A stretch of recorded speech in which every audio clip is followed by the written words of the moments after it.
ان سے پھرے جہاں پھرا، پھر آئی کمی وقار میں۔ اور اس کا علاج صرف اتنا ہے، ہمیں کرنی ہے شہنشاہ بطحا کی رضا جوئی، وہ اپنے ہو گئے تو رحمت پروردگار اپنی۔ میں ایک دو چند حدیثیں آپ کو بتا کر رخصت ہو جاؤں گا، بیان کا موقع نہیں ہے۔ نبی اکرم صلی اللہ تعالیٰ علیہ وسلم نے ارشاد فرمایا، ایک زمانہ تم پر ایسا آئے گا جب تم دیکھو گے کہ علماء بد دیانت ہو جائیں۔ توجہ، میں بعمل علماء کو نہیں کوستا کبھی، علماء بد دیانت ہو جائیں یعنی امانت میں خیانت، جو حق بولنا تھا وہ نہیں بولنا چاہتے، چھپا لیا کرتے ہیں۔ علماء کی جماعت جب بد دیانتی کرے اور امیر جتنے بھی ہیں میری امت کے بخیل ہو جائیں، ان کو اللہ اس کے رسول کے لیے خرچ کرنے میں کبھی بھی رغبت نہیں، یہ راتوں کی عیاشی کے لیے خوب لاکھوں لٹائیں گے، لیکن قوم، امت اور میرے مصطفیٰ کریم صلی اللہ تعالیٰ علیہ وسلم کی آن شان کے لیے ان سے کوئی نہیں پیسے نکلتے۔ جب ایسے حالات آ جائیں، دو علامتیں یہ ہو گئی، توجہ چاہتا ہوں، علماء بد دیانت ہو جائیں، امیر میری امت کے عمرہ بخیل ہو جائیں، تیسری میرے آقا نے فرمایا جب تمہارے گھروں کی عورتیں بے حیا ہو جائیں، فحش ہو جائیں، تین باتیں جب تم دیکھو گے میرے آقا فرماتے ہیں تب تمہارے لیے زمین کے اوپر سے زمین کے نیچے کا حصہ زیادہ بہتر ہے۔ کیا مطلب ہے؟ فَبَطَنُ الْأَرْضِ خَيْرٌ مِّن ظَهْرِهَا، نبی پاک صلی اللہ علیہ وسلم فرماتے ہیں پھر زمین کے اوپر رہنے سے قبر میں رہنا زیادہ بہتر ہے۔ یہ وہی دور ہے، یہ وہی دور ہے، ہمارے علماء بددیانت ہو گئے، اکثر کی بات ہے، کل کی نہیں، عمرہ بخیل ہو گئے یہاں بھی اکثر، اور عورتیں بے حیا، یہ تینوں چیزیں آج ہیں۔ میرے آقا نے فرمایا تھا جب ایسا دور آئے گا تو پھر قبر زیادہ بہتر ہوگی اوپر رہنے سے، اور تم کبھی قبرستان میں گزرو گے، قبروں کے پاس سے گزرو گے، یہ بھی حدیث ہے۔ نبی آخر الزمان صلی اللہ تعالیٰ علیہ وسلم فرماتے ہیں قبر والے کو دیکھ کر کے تم یہ تمنا کرو گے کاش اس کی جگہ میں ہوتا تو اچھا ہوتا۔ اس قدر فتنے آ چکے ہوں گے، فتنے اس قدر ہوں گے کہ تم قبروں والوں کو دیکھ کر کے تمنا کرو گے، کیونکہ وہ پہلے جا چکے یہ فتنوں کو دیکھے بغیر، وہ صحیح سلامت چلے گئے دنیا سے، اسلام کی شان و شوکت کے زمانے میں گئے، اور آج ہم بزدلی کے دور میں جی رہے ہیں، گھٹ گھٹ کر جی رہے ہیں۔ امام غزالی رحمۃ اللہ تعالیٰ علیہ کی وہ بات یاد آتی ہے میرے عزیزوں، آپ نے فرمایا تھا جب تمہارے نبی کی گستاخیاں ہوں، جب نبی اکرم صلی اللہ تعالیٰ علیہ وسلم کی توہین ہونے لگے اور امت خاموش رہے تو چند سال انتظار کرنا، اس امت پر وہ وقت آئے گا کہ ان کے گھروں کی عورتیں بازاروں میں لا کر نیلام کی جائیں گی، ان کے بچوں کے چیتڑے اڑائے جائیں گے اور یہ کچھ نہیں کر سکیں گے۔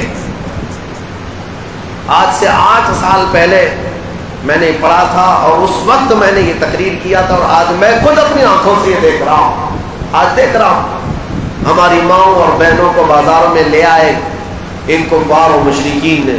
ہمارے بچوں کی کیا شہادتیں نہیں ہو رہی ہیں، موب لنچنگ کے ذریعے سے کتنوں کا قتل ہو گیا۔ ارے ایک جانور مر جائے تو یہاں 24 گھنٹے نیوز میں چلتے ہیں، لیکن ایک مسلمان مر جائے تو اس پر کوئی بات نہیں۔ اور عورتوں کے لیے تمہیں پتہ ہے، آپ یہ سمجھ رہے ہوں گے کہ اس ولی کامل کے فرمان کا مطلب یہ ہے کہ بازار میں عورتیں لائی جائیں گی، نہیں میرے عزیزوں، یہ سوشل میڈیا کا زمانہ ہے، ساری گھروں کی عورتوں کو سوشل میڈیا کے بازار میں یہ ننگا لا چکے، لے آ چکے۔ یہ سلی ڈیل، بلی ڈیل، یہ سب کیا ہے؟ ایپ بنائے، مسلمان عورتوں کی اس پہ قیمت لگائی گئی ہے، لاکھ روپے کی، 50,000 روپے کی، یہ سب پورے ہندوستان بھر کی مسلمان عورتیں جو بزنس پیشہ ہیں یا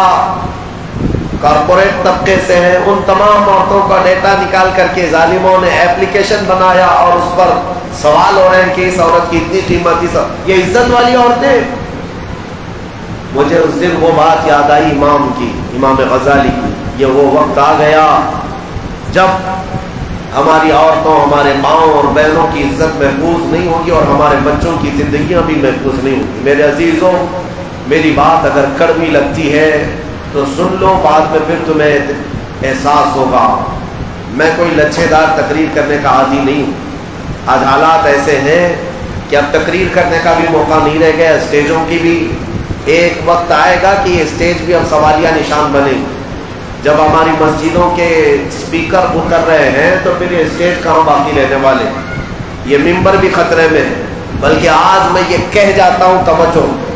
آج کروڑوں کی تعداد میں اس ملک میں ہم آباد ہیں، چند مہینوں کے بعد آپ دیکھ لینا جن ظالموں نے آج اذانوں پر انگلیاں اٹھائی ہیں، کل وہ تمہارے کلمے پر بھی ہاتھ اٹھائیں گے، کیونکہ کلمہ بھی ان کے لیے سخت چبھنے والا ہے۔ ہم لا الہ الا اللہ کہتے ہیں، کوئی معبود نہیں، اس پر وہ اعتراض کریں گے کہ ہمارے خداؤں کا انکار ہے، لہٰذا ان مسلمانوں کو کلمہ بدلنا چاہیے، کھلے عام کلمہ نہ پڑھیں۔ یہ وقت آئے گا میرے عزیزوں، کہاں ہماری وہ شان و شوکت کہ راستوں سے گزرتے تھے تو شجر و حجر سلام کیا کرتے، اور آج ہماری پستی کا حال یہ ہے کہ ہمارا کلمہ محفوظ نہیں، ہماری اذانیں محفوظ نہیں، ہمارے دین پر اس قدر اب حالات آ گئے تو نوجوانوں کی ذمہ داری کیا ہے؟ آج ہمارا بچہ آج یہ سمجھتا ہے کہ رات بھر میں پب جی کھیلتا رہوں صبح ہونے تک۔ ہمارے نوجوان یہ سمجھتے ہیں کہ چیٹنگ کرتے رہیں اجنبی عورتوں سے فیس بک اور انسٹا پر، اور وہ یہ سمجھتے ہیں کہ مجھے زندگی اسی لیے دی گئی۔ اے نوجوانوں، اللہ کریم فرماتا ہے الذین جعلوا القرآن عظیم فوربک لنسألنہم اجمعین، جن لوگوں نے قرآن کے ساتھ یہ مذاق کر لیا ہے، اللہ قسم کے ساتھ فرما رہا ہے، تمہارے رب کی قسم، ان سب سے ضرور سوال کیا جائے گا، پوچھا جائے گا۔ اور آپ سب کو اللہ نے جو نعمتیں دی یہ سوال ہوگا۔ میرے آقا فرماتے قیامت تک، قیامت کے دن اس وقت تک کوئی ابن آدم اپنا پیر بھی نہیں ہٹا سکے گا جب تک 5 سوالوں کا جواب نہیں دے دے گا۔ سارے انسانوں سے سوال ہوں گے، اس میں سے پہلا سوال میرے آقا فرماتے ہیں، رب تعالیٰ فرمائے گا میں نے تجھے جوانی دی تھی، کہاں کہاں خرچہ کیا، مجھے حساب دے۔ محدثین فرماتے ہیں اس ایک سوال کے جواب میں کچھ لوگوں کے 300 سال لگ جائیں گے، کسی کے 500 سال لگ جائیں گے اپنی جوانی کا حساب دینے کے لیے۔ میرے عزیزو، یہ جوانی عیاشیوں کے لیے نہیں ہے، مختصر سی تمہاری زندگی بچی ہے، اس کو کیوں نہ مصطفیٰ کریم کے قدموں پر قربان کر دیا جائے، حضور پاک صلی اللہ تعالیٰ علیہ وسلم کے ہو کر رہے، اس لیے کہ اس دنیا میں 80 سال جیو، 90 سال جیو، جانا تو تمہیں قبرستان ہے۔ بلکہ ہمارے ایک دانشور کہتے ہیں کہ راستوں کے جتنے نام تم پڑھتے ہو، حیدرآباد سے بنگلور، بنگلور سے ممبئی، سارے راستے تو یہاں شہروں پر لے جاتے ہیں، لیکن میں دعوے کے ساتھ کہتا ہوں دنیا کا ہر راستہ قبرستان ہی جا رہا ہے۔ جس راستے پر بھی تم سفر کر رہے ہو، اخیر اس کی منزل قبرستان ہے۔ تم سب کا بھی راستہ، میرا بھی راستہ وہ قبرستان ہے، جانا تو وہی ہے۔ اور اس قبرستان میں جانے کے بعد قبر میں جس کے لیے تم یہاں دنیا میں اپنے آپ کو بدلا کرتے تھے وہ کوئی نہیں آنے والا، وہاں آئے گا کوئی تو آمنہ کا لال تشریف لائے گا۔ رسول پاک صلی اللہ تعالیٰ علیہ وسلم کی رضا لے کر کے جاؤ، لہد میں عشق رخ شہ کا داغ لے کے چلے، اندھیری رات سنی تھی چراغ لے کے چلے۔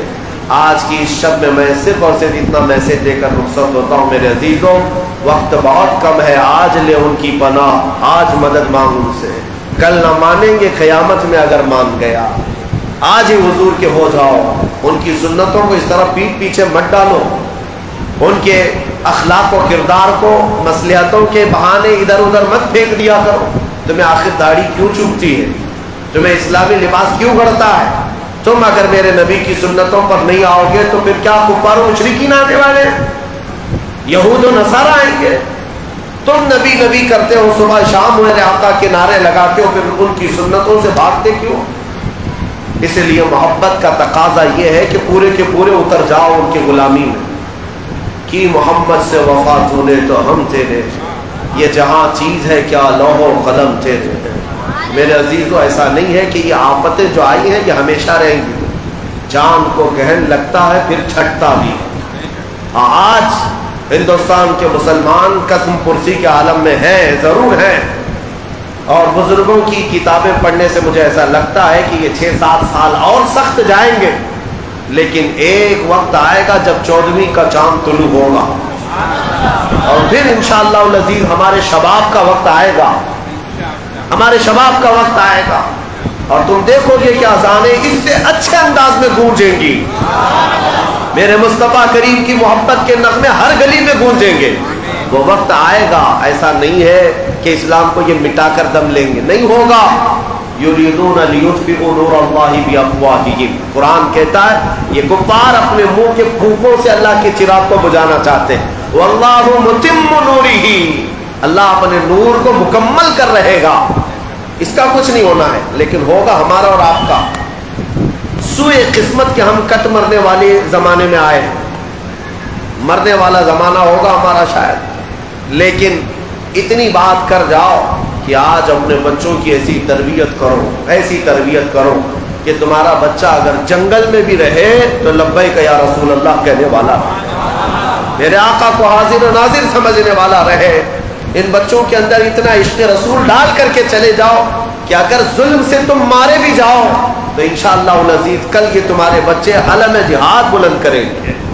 اور یہ بچے تمہارے میرے آقا صلی اللہ تعالیٰ علیہ وسلم کی محبت کے پرچم لہرائیں گے انشاءاللہ العزیز۔ وہ وقت آئے گا، وہ وقت آئے گا، اس لیے کہ اسلام کو ختم نہیں ہونا ہے، لیکن ہمارے لیے جو حالات ہیں یہ سخت ہے، یہ سخت ہے۔ اس لیے میرے عزیزوں، حضور پاک صلی اللہ تعالیٰ علیہ وسلم کی بارگاہ میں آج کی رات میرے لیے بھی دعا کرو، اور جب یہ محفل ختم قرآن ہو جائے، ختم ہو جائے، ایک بار ادب سے میرے آقا کی طرف توجہ کر کے ہاتھ جوڑ کر کے یوں کہو، یا رسول اللہ میں مجرم ہوں آقا مجھے ساتھ لے لو، کہ رستے میں ہیں جا بجا تھانے والے، چمک تجھ سے پاتے ہیں سب پانے والے، میرا دل بھی چمکا دے چمکانے والے، برستا نہیں دیکھ کر ابر رحمت، بدوں پر بھی برسا دے برسانے والے۔ ایک بار اگر تمہاری آواز دل سے نکلی تو یقین ہے میرے عزیزوں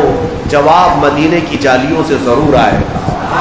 میرے آقا کے ہاں سے جواب آئے گا، بس شرط یہ ہے کہ دل کی حضوری کے ساتھ آج انہیں پکارو اور یوں کہو، یا رسول اللہ گندے نکمے کمی مہنگے ہیں کوڑی کے دین، کون ہمیں پالتا تم پہ کروڑوں درود، بے ہنر و بے تمیز کس کو ہوئے ہیں عزیز، ایک تمہارے سوا تم پہ کروڑوں درود، گرچہ ہے بے ہر قصور تم ہو عفو و غفور، بخش دو جرم و خطا تم پہ کروڑوں درود، یا رسول اللہ خلق کے حاکم ہو تم، رزق کے قاسم ہو تم، جو ملا تم سے ملا تم پہ کروڑوں درود، اور آقا کی بارگاہ میں فخر سے یوں عرض کرو، شافی و نافی ہو تم، وافی و کافی ہو تم، درد کو کر دو دوا تم پہ کروڑوں درود، تم ہو حفیظ و مغیث کیا ہے وہ دشمن خبیث، تم ہو تو پھر خوف کیا تم پہ کروڑوں درود۔ انشاءاللہ جس کے دل کی آواز وہ سنہری جالیوں تک پہنچے گی، میں سمجھتا ہوں کہ کل ہونے سے پہلے اسلام کا سویرا آنا ہے انشاءاللہ العزیز۔ امت مصطفیٰ کا وہ 14ویں کا چاند طلوع ہونا ہے، اللہ کریم کہنے سننے سے زیادہ عمل کی توفیق عطا فرمائے۔ اور پھر میں اخیر میں شکر گزار ہوں آپ کے ہر دل عزیز خطیب و امام اور ماہر معقولات و منقولات حضرت علامہ مولانا مفتی سید عمران حسینی صاحب قبلہ ادام اللہ اقبالہ، ان کا شکر گزار ہوں، آپ نے مجھے یہاں پر عزتوں سے نوازا، اللہ آپ کو دونوں جہاں میں عزت عطا فرمائے، اور اللہ کریم ان کا جو حسن ظن میرے متعلق ہے اس کے مطابق مجھے اس کائنات میں جینے کی توفیق عطا فرمائے۔ وآخر دعوانا الحمدللہ۔